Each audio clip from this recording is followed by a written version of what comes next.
It was a long holiday in China. Labor Day was from 1 to 5:05.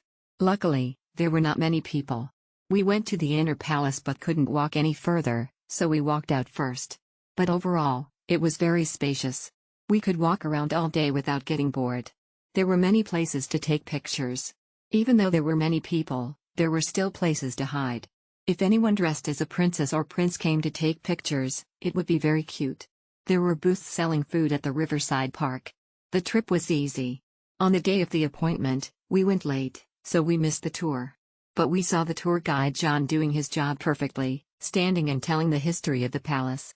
But this was a walking route, so we took a walk instead.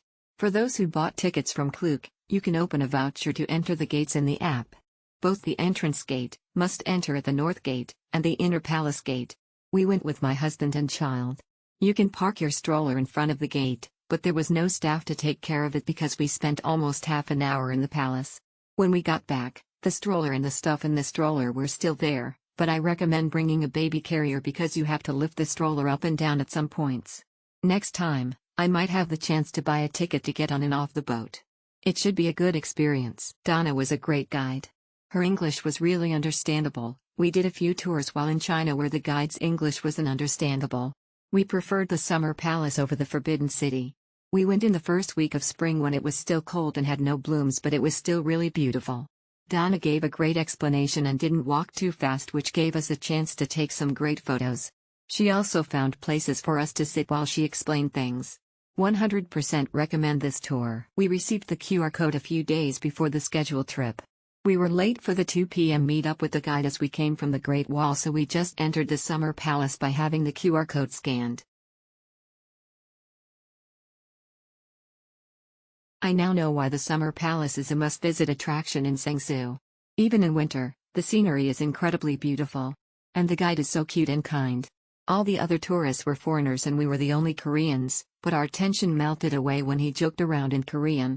He also took pictures for us, and he was really good at it. It was awesome. But since most of the explanations were in English and Chinese, I definitely recommend this guide to those who can converse. Heartsuit emoji. David Zhou is an amazing tour guide. He is a walking history professor on Chinese and Southeast Asian history. He shared a lot of insightful historical information about Dowager Cixi and historical facts on the Qing dynasty. He is also very knowledgeable about the history of Singapore, Malaysia and Thailand.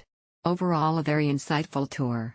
On the other hand, it'll be good to book the morning tour instead of the afternoon tour as the museum was closed. Awesome experience. The guide Mr. David Lim is very knowledgeable in Summer Palace history and ancient China history.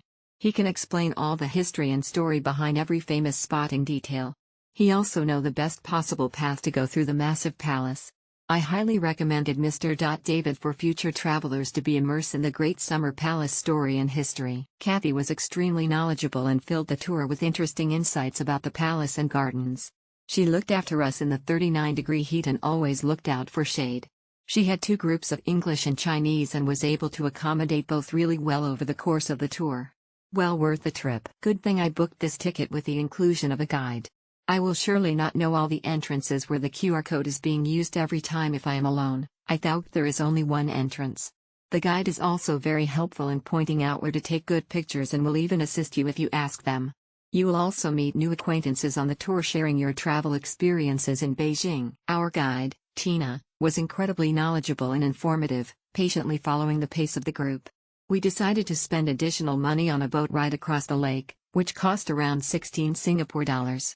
While this was an extra expense, it was truly worth it, as it offered a unique perspective of the palace grounds and buildings, showcasing their impressive scale. You would need approximately 4 to 5 hours to thoroughly explore the grounds of the Summer Palace.